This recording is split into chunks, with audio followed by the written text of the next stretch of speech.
Seguinte, a gente sabe muito bem, tipo, muito bem mesmo que One Piece é grande. Enquanto outras obras são assim, One Piece é tipo assim, velho. Tem muita coisa em One Piece. Eu acho que essa mão aqui é pouco pra descrever o tanto de coisa que tem. E eu sou um exímio farmador de conteúdo. Eu vejo conteúdo, vejo vídeo fácil e penso, vamos fazer conteúdo com base nisso. Em alguns capítulos de One Piece, meio que o Oda, o criador, coloca umas historinhas na capa, onde a gente vê alguns personagens fazendo coisinha aqui, coisinha ali, continuando a história de uma forma bem mais de boinha. Algumas dessas histórias são adaptadas no anime, tem algumas que não foram, mas a maioria são. Como, por exemplo, aquele negócio que a gente teve do Bug, que foi adaptado lá em Logtown, e essa história começou no meio da Vila Syrup. E como eu já fiz a minha análise da Vila Syrup, eu pensei, pô cara, eu vou fazer uma análise das histórias de capa, porque eu quero fazer um review 100% de One Piece. Isso vai ser dolorido, vai ser demorado, eu sei, só que vamos lá. Então hoje a gente vai falar de uma história de capa de One Piece, a história do Bug, o que acontece com ele depois da luta lá em Orange Town. A gente vai dar uma olhada. Primeiramente que o Bug ficou com as partes divididas, você lembra, né? Que eles amarraram as partes dele, tacaram umas partes pra um lado, outras partes pro outro, e acontece que o Bug meio que começa a fugir de uns peixes numa jangada, uns peixes com tapa-olho, por sinal. O Bug constrói uma jangada de alguma forma e começa a velejar pelo mundo, tentando encontrar o bando dele e as outras partes dele mesmo, né? Porque acabou que ele se separou do bando lá naquela cidadezinha, foi jogado lá pra longe e tudo mais. Nessa caminhada ele acaba ficando em uma ilha, onde ele corre atrás de um passarinho pra comer ele, porque ele tava com fome. E um negócio muito curioso dessa história de capa, que talvez aconteça em outras, é que a gente tem muito o uso da personificação nessas histórias, onde a gente vê um animal com características menos humanoides, não exatamente um furry, mas a gente vê um animal menos humanoide. Um exemplo é esse passarinho gigante que tem cabelo de samurai, tem uma cicatriz, um garfo e uma faca. Talvez seja referência a algo que existe, só que a gente consegue ver que é um animal fazendo coisas que não são de animais. E daí a gente vê que ele usa mesmo e dane-se. E como tudo isso é canon, sim, de fato, existem animais personificados em One Piece. E meio que aquele passarinho come o Bug e gospe ele pra longe, porque eca, Bug, palhaço, não tem gosto bom, prefiro comer amoras silvestres do Himalaia. E aí acontece uma ligação entre duas histórias que a gente viu, e eu acho isso muito legal. O Bug acaba caindo na ilha do Gaimon e encontrando o Gaimon. E um negócio muito louco é que eu já fiz um review, então não vou me adentrar muito. Só que na ilha do Gaimon lá, que a gente viu toda a historinha, tem alguns animais com partes de outros animais, como por exemplo uma raposa galo, que a gente tem uma cobra coelho, e se eu não me engano um javali-leão ou porco-leão. Só que nessa história a gente consegue ver nosso queridíssimo urso-tigre, tanuki onça, que eu vou chamar de tanuki, não sei o nome desse bicho exatamente, e aquele coiso rosa, aquele passarinho rosa que tá voando. São mais animais acrescentados oficialmente pelo Oda, porque a gente só teve aqueles 3 que eu mencionei, agora tem mais, o que prova que sim, existem mais espécies naquela ilha. E beleza, acaba que o Bug cria uma amizadezinha com o Gaimon e tudo mais, e depois ele acaba indo embora e encontrando um caranguejão. Esse caranguejão, vocês conseguiram ver que ele é um pouco mais largo, porque o que acontece? Lá em Alabasta aparece um caranguejo um pouquinho mais gordo que esse, não é exatamente o mesmo, só que velho, a gente pode até que fazer uma ligação. Vai ver o que apareceu agora é primo do cara de Alabasta.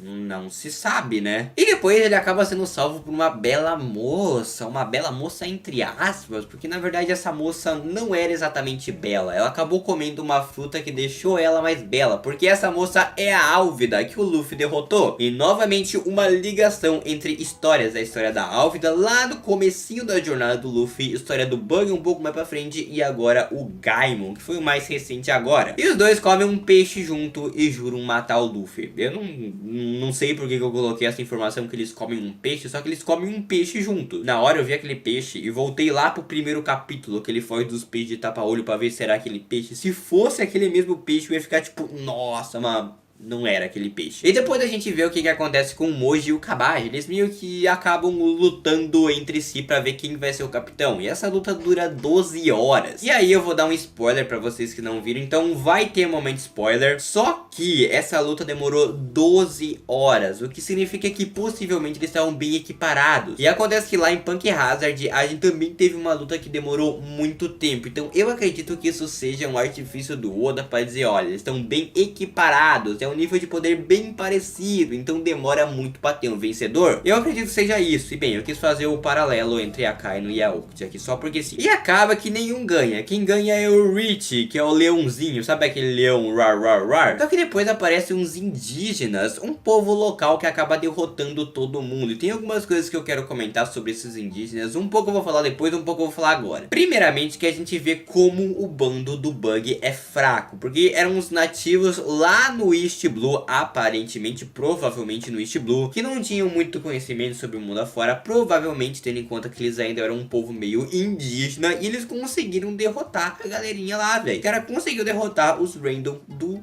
bando do Bug. Isso é muito louco pensar que só uns aleatórios conseguiu derrotar o bando do Bug. É incrível. Mas depois o Bug, a Álvida e o povo se reencontram. Inclusive o Zinho estava tentando cozinhar o Rich, velho. Cozinhar o Rich. E depois o Bug ganha dos indígenas. Porque certamente o Bug é o capitão. O Bug é mais poderoso. Embora ainda seja um Bug, ele ainda é forte, cara. E tem algumas coisas que eu notei nessa história de capa. Porque ela é rica em detalhes. O Oda faz questão de detalhar aqui, detalhar ali. Eu já levantei alguns pontos que eu queria conversar, só que tem outros que são bem interessantes de eu trazer, alguns detalhes bestas que nem são coisas tão importantes, mas eu acho legal. Primeiramente que aparece o Show Show, tem um quadro dessa história de capa que aquele cachorrinho lá da cidade do Bug acaba aparecendo, finalizando, entre aspas, mordendo o Moji e o Kabashi, uma aparição bem legalzinha dele, tipo a última aparição que a gente teve. Sem contar um negócio muito louco que eu não sei o que significa, é que em um ninho, quando apareceu aquele pássaro gigante, tinha uns esqueletos de passarinho.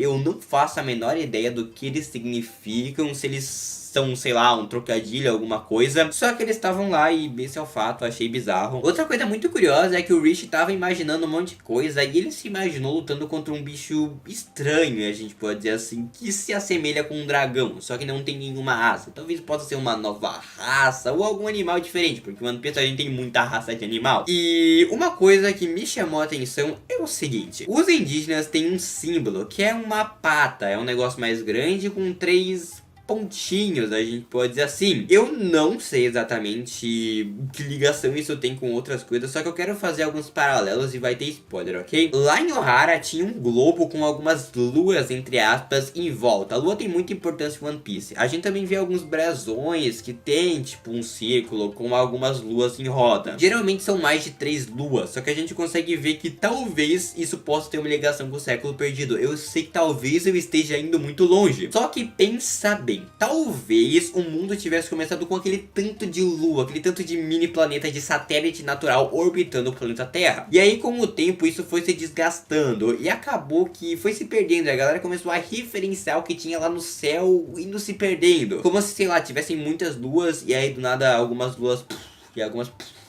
E no fim sobram só 3, talvez seja um significado para a tatuagem dos indígenas. E talvez possa ter algo relacionado a Nika, o deus do sol. Eu já pensei nisso, só que eu não sei muito como que eu faço uma correlação entre os dois. Talvez tenha alguma coisa a ver, então comenta aí embaixo se você sabe. E agora para finalizar, um negócio que, velho, meu Deus do céu, tem muita gente no bando do Bug. Como que essa galera olhou pro Bug e pensou, meu Deus, esse cara vai ser meu capitão? O cara tava muito louco da vida pra querer, tipo, ser sujo de tudo Bug. E a galera é muito fraca, meu Deus, perdeu pros caras aleatórios lá no East Blue. E é incrível esse detalhe.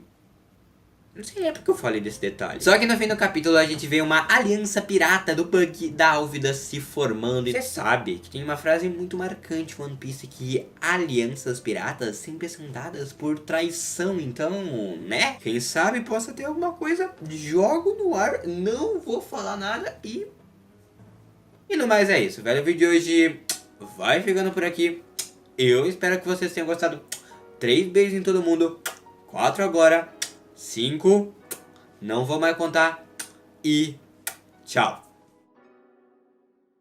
Meu Deus, que foi isso, velho? A finalização mais aleatória da história do meu canal. É isso, tchau.